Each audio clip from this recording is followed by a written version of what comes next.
On va tout de suite prendre la direction donc du centre spatial Kennedy au Cap Canaveral où nous attend notre envoyé spécial, Benoît Perrochet. Benoît, je pense que vous m'entendez. On va vous écouter en même temps qu'on va continuer à voir ces images en direct donc de Floride. Benoît, quelle est l'atmosphère sur place? On imagine qu'il y a une certaine fébrilité, une certaine excitation à Cap Canaveral.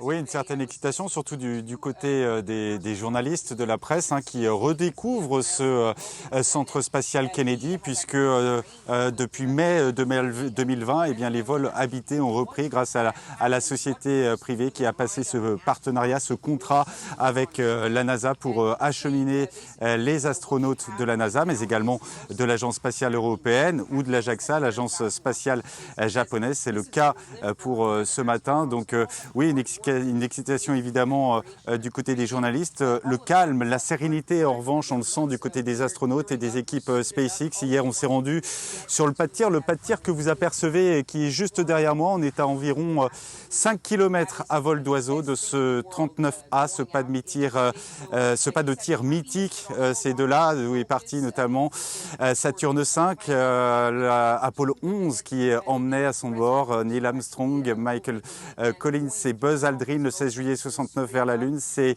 sur ce pas de tir, c'est ce pas de tir qui était également utilisé lors des vols de la navette spatiale. Donc on s'est rendu sur ce pas de tir hier. Il n'y avait aucune excitation, plutôt de la grande sérénité, du grand calme autour du pas de tir parmi les équipes SpaceX. Un mot sur les dernières heures des astronautes, les ultimes heures des astronautes sur Terre. Il y a eu un repas, l'ultime repas de Thomas Pesquet. Vous avez certainement envie d'en connaître le menu. C'était un poulet rôti accompagné de purée, un plateau de fromage venu de France, une baguette et puis en dessert, une glace. Voilà ce qu'il a pu avaler hier soir, Thomas Pesquet. Il y a eu un petit déjeuner, puis un réveil, vous le savez, vers 10h30 ici, heure locale, 4h30, heure de Paris. Pourquoi? Eh bien, tout simplement puisque depuis quelques jours, les astronautes se mettent à l'heure de Londres. L'heure de Londres, eh bien, c'est l'heure qui fait référence à bord de la station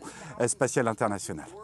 Vous nous emmenez donc, Benoît, dans les coulisses de ce qui est en train de se passer au centre spatial Kennedy. Parmi ce qui se passe dans les coulisses, il y a la réaction, le sentiment des proches de Thomas Pesquet. Vous avez pu leur parler ces dernières heures. Dans quel état d'esprit est-ce qu'ils sont?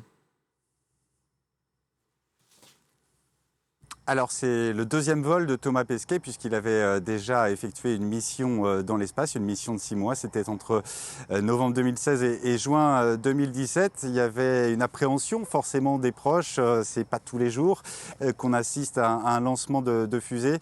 Thomas Pesquet qui était parti du Kazakhstan à bord d'une fusée Soyouz. On va pas dire qu'il y a une forme d'habitude. On ne s'habitue jamais à cela. C'est ce que nous confiait notamment Lucie Pesquet, sa cousine hier soir, ainsi que son frère Baptiste Pesquet, qui font confiance, ils nous l'ont rappelé, à la société SpaceX donc pour mener à bien cette mission, ce lancement de cette Crew Dragon 2. De toute façon, c'est ce qu'ils nous disaient hier soir lorsqu'on les a rencontrés. On ne peut rien faire, on ne peut plus rien faire. C'est maintenant dans les mains des ingénieurs de SpaceX et des 4 astronautes de mener à bien ce lancement.